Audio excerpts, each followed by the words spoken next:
Selamat malam, salam sejahtera.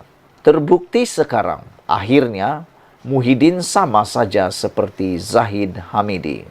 Kalau sebelum ini dalam PRU 15 yang baru-baru ini, seringkali kita pernah mendengar kata-kata seperti satu undi untuk UMNO, satu undi untuk Zahid. Kali ini, apa bezanya? Satu undi untuk bersatu, satu undi untuk Muhyiddin. Tiada bezanya. Terbukti akhirnya Muhyiddin sama saja seperti Zahid Hamidi.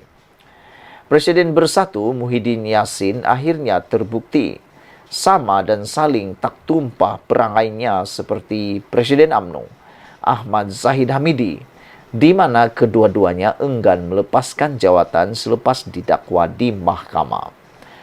Sementara Zahid Hamidi sebelum ini berkeras enggan melepaskan jawatannya kerana beranggapan pendakwaan terhadapnya ketika era Tun Mahathir Mohamad berkuasa kali kedua sebagai bersifat politik dan terpilih. Muhyiddin pula diputuskan oleh MPT agar tidak melepaskan jawatannya yang sedang disandangnya. Tanpa terdengar bekas Perdana Menteri itu ada menghantar surat peletakan jawatannya, MPT bersatu sebaliknya lebih dulu menolak beliau daripada melepaskan jawatannya. Perkara itu diputuskan dalam mesyuarat khas MPR bersatu yang dipengerusikan oleh Muhyiddin sendiri malam tadi. Barangkali keputusan MPT bersatu malam tadi bersesuaian dengan pendirian Muhyiddin yang mahu menyerahkan nasib serta kedudukannya kepada parti menentukannya. Setiausaha Agung Bersatu Hamzah Zainuddin berkata, MPT parti sebulat suara menolak peletakan jawatan Muhyiddin sebagai Presiden Bersatu. Ini kerana MPT menegaskan bahawa pertuduhan ke atas Muhyiddin dibuat atas jawatan beliau sebagai Presiden Bersatu dan bukannya pertuduhan atas kapasiti peribadi. MPT memohon semua ahli dan penyokong bersabar dan bertenang dalam menghadapi ujian yang besar yang bersifat zalim dan fitnah ini, katanya dalam satu kenyataan. Tidak kira apa sekalipun hujah yang cuba digunakan untuk mewajarkan keputusan demikian, pokoknya apa yang dilakukan Zahid Hamidi dulu, itulah yang ditiru oleh Muhyiddin sekarang ini. Sama gaya dan sama tujuan, cuma olahan skrip serta jalan cerita saja yang berbeza. Ternampak sama seperti Zahid Hamidi, cubaan untuk menggunakan jawatan dalam parti sebagai perisai terhadap pendakwaan di mahkamah tetap menjadi keutamaan.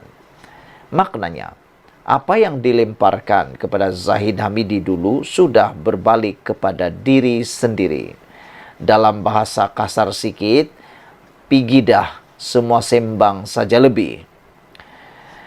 Zahid Hamidi agaknya sekarang ini tentu sedang ketawa tak berhenti-henti kerana beliau sudah ada kawan yang sama-sama berjawatan Presiden Parti sedang berdepan pertuduhan di mahkamah serta sama-sama pula pengecut enggan melepaskan jawatan dan sama-sama lagi mahu menjadikan jawatan dalam parti dan parti masing-masing sebagai perisai melindungi diri.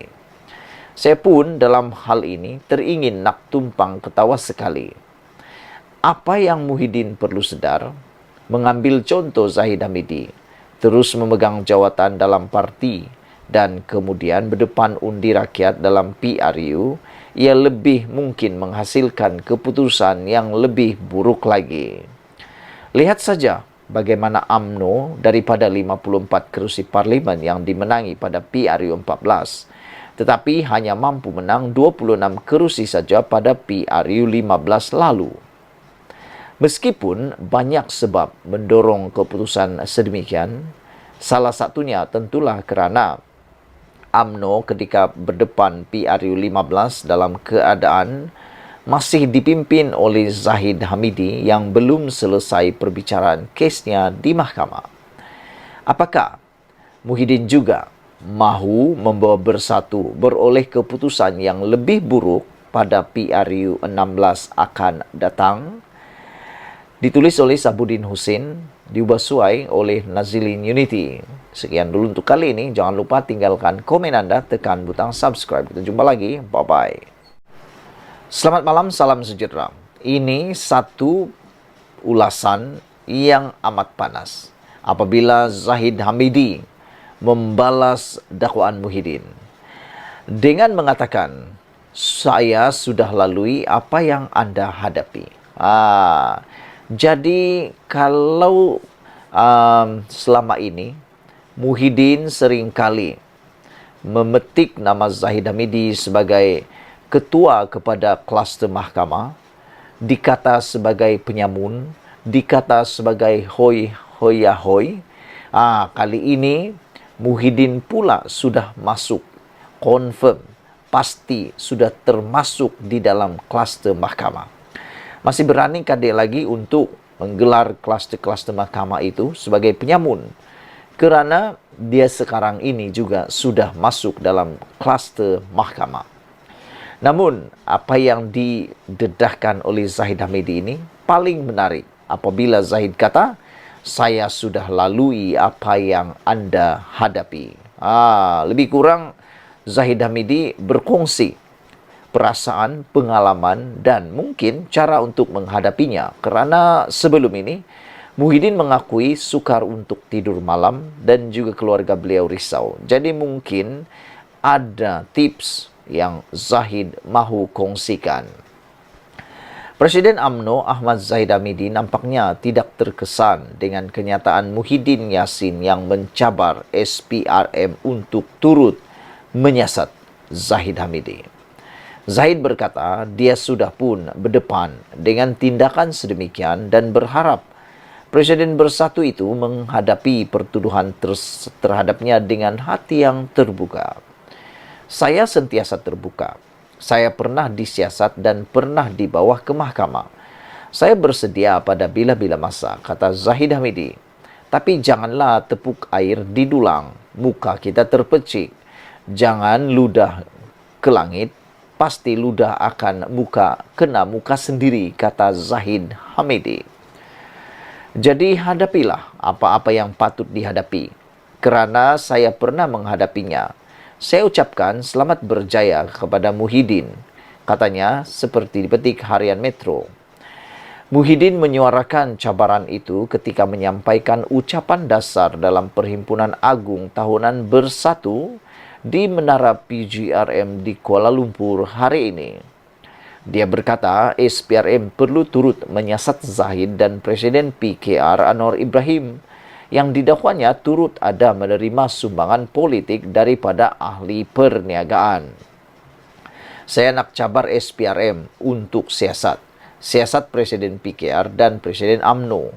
Siasat di mana punca dana yang diperoleh diterima oleh UMNO dan PKR. Di manakah sumber dana yang mereka peroleh, katanya. Jumat lalu, Muhyiddin didakwa di Mahkamah Session di Kuala Lumpur atas 6 pertuduhan, membabitkan 4 kerana menggunakan kedudukan mendapatkan rasuah RM232.5 juta dan 2 kesalahan penggubahan wang haram membabitkan 195 juta. Muhyiddin juga didakwa akan dijangka dihadapkan dengan sejumlah pertuduhan lagi. Dia dan sejumlah pemimpin Perikatan Nasional membayangkan dana itu merupakan sumbangan politik. Untuk rekod, Zahid kini masih berdepan perbicaraan untuk 2 kes rasuah. Antaranya melibatkan dana Yayasan Akal Budi berjumlah RM31 juta. Pada September tahun lalu, Mahkamah Tinggi membebaskannya daripada pertuduhan rasuah, membabitkan sistem visa luar negara VLN. Pihak pendakwaan telah memfailkan rayuan terhadap keputusan itu. Saudara, itulah dia pengakuan daripada Zahid yang memang betul-betul mencabar dan mungkin membuatkan Muhyiddin Yassin lebih tak boleh tidur malam lagi. Apabila Zahid kata, saya sudah lalui apa yang Anda hadapi. Berlapang dadalah, terbukalah untuk disiasat, kata Zahid Hamidi. Ikuti terus ulasan selepas ini.